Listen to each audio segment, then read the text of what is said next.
Welcome to today's Seidokan Saturday. Today we're going to look at Gojushiho. The version of Gojushiho we do comes through the lineage of Kyan Chotoku, or Chotoku Kyan if you want to be Americanized, as opposed to the version which went to Japan through Itosu Anko, or Anko Itosu, who taught Funakoshi, who then went to Japan and proliferated a modernized version of karate, especially through his son Gigo. But the Chotoku Kyan version that we do has some features that aren't common necessarily to all Gojushiho. We go in the opening movement all the way to the knee. Not all styles do that. This is not a block to a kick. I would not kneel down and step into somebody's kick to block it. This is a finishing hold on the ground, a gatame or a choke, which could be an ude gatame, could be a kubi gatame, could be any choke to the throat, an arm bar, a wrist break, any number of those kinds of things. But it is definitely a finish to a takedown, not stepping into a kick. Some systems step forward into a cross, some just step forward. Different versions, we go to the knee.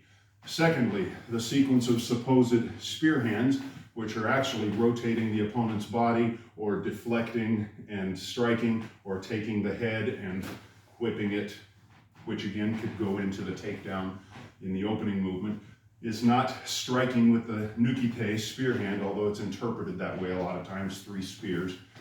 It's actually rotating the individual's body or head. And the third move is the side lifting leg, which again, not all systems do, we do. This side lifting leg is not a kick. 3 reasons. Historically, Okinawan karate only had front kicks or kicks toward the front. There is sort of a bladed foot kick in one of the Gojushiho forms, which kicks down and forward on each side with the bladed foot. We don't have that in Shorin-ryu, but it's still a forward angled kick. There were no side kicks until much later in Okinawan karate when it went to Japan. And then Boxe Française Savate came in, which is the French boot fighting form. And they adopted a lot of the kicks from that into karate. Now, Taekwondo and a lot of northern Chinese Kung Fu systems did have high other kinds of kicks, crescents and side thrusts and spinning kicks and so forth, but that was not a part of the original Okinawan karate. Now, as you look back in my syllabus, you'll see that I do teach those kicks because they have become sort of ubiquitous in the karate world, but they are not technically Okinawan from a historical perspective. Second reason is the myth that kata face multiple opponents. That's pretty much been debunked by anybody who's done any level of research, and the Bunkai era, which was sort of introduced, proliferated from McCarthy Sensei's studies, and then others have picked up and taken off on that. We're not fighting multiple opponents. I'm not turning and hitting one guy and then turning and hitting another guy and then turning around. What we're doing, number one, is the angles and the movements in the kata demonstrate where I am relative to my opponent, number one. And number two, in order to create a kata, individual altercation, what do I want to call them, encounters, individual attack defenses were assembled into a geometric pattern just for the ease of practice for solo practice. It doesn't represent multiple fighting, okay? So historically it didn't exist.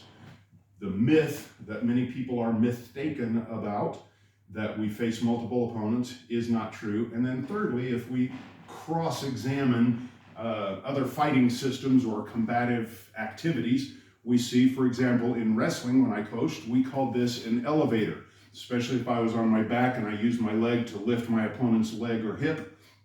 In judo, same concept. You'll see it most commonly in the throw uchimata, where if I go to throw a guy and he drops his hips to counter or tries to sit back as I'm trying to put my hips into him, he lowers his hips. That makes it hard for me to lift him, so I simply add the leg to kick his leg up or come up under the groin if you're doing the mean version, but that will lift his hips back up, enabling me to get under and then complete the throw. Similarly, in sumo, they have a move that they practice thousands of times a day, or hundreds, I don't know, I've not done sumo, but it's called shiko. And from here, they start by lifting the leg up high and then stomping it down and repeating on each side. And you'll even see sometimes that they'll lift the leg and then extend, and lift the leg and then extend. That doesn't make it a side kick. Kicking above the waist in sumo is illegal. So why are they doing that? For the same reason I said in judo and in wrestling, with the additional application of if someone is trying to dump the sumo wrestler and he's flexible, it makes him harder to throw. Saw many times in wrestling where the guy would shoot the single and pick the leg up, but his opponent would distance himself, push on the head. So now all I have is his ankle, or maybe I did it as an ankle pick, and I take the ankle pick and lift, but he's flexible. So as I lift, his leg just goes on up and he stands there. And I may try to move and whatever, and he'll just hop around on one leg until he can turn, counter, escape, or do whatever he's going to do, or until I can close that gap or trip him or some other maneuver. But that flexibility acts defensively also in the sumo context. But in the historical and combative that we're looking at, it is most definitely lifting. It's not unlike in Pasai, but in Pasai we definitely throw it as a kick. Even though it looks like a kick, it's still mostly just to move the opponent. When I pull this way and then kick this way, I'm getting his legs out from under him, or I'm going across as in a, I forget what the movement is called. It's not Taiotoshi, maybe it is, where I come across the guy's hips or knees as I pull him down into the throw. I forget the judo name for that throw. Anyway, it's definitely an aid to throwing, not a side kick. I'm not gonna block this way, kick that way, step this way, turn this way, grab, try to throw, then block back to this guy, and then turn and grab.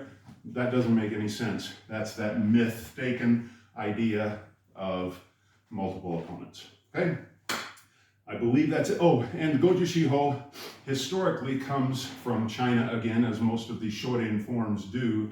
Some version of them existed in China.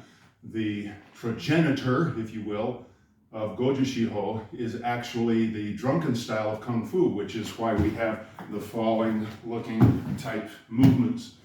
We just don't do it with the wobble of the old Chinese Drunken Kung Fu. It did evolve and become more, I don't want to say stoic, stiff, it's not stiff, just more upright and less of the drunken aspect to it. But that is historically part of where Gojushiho came from.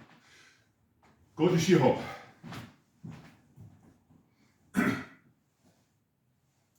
Gojushiho.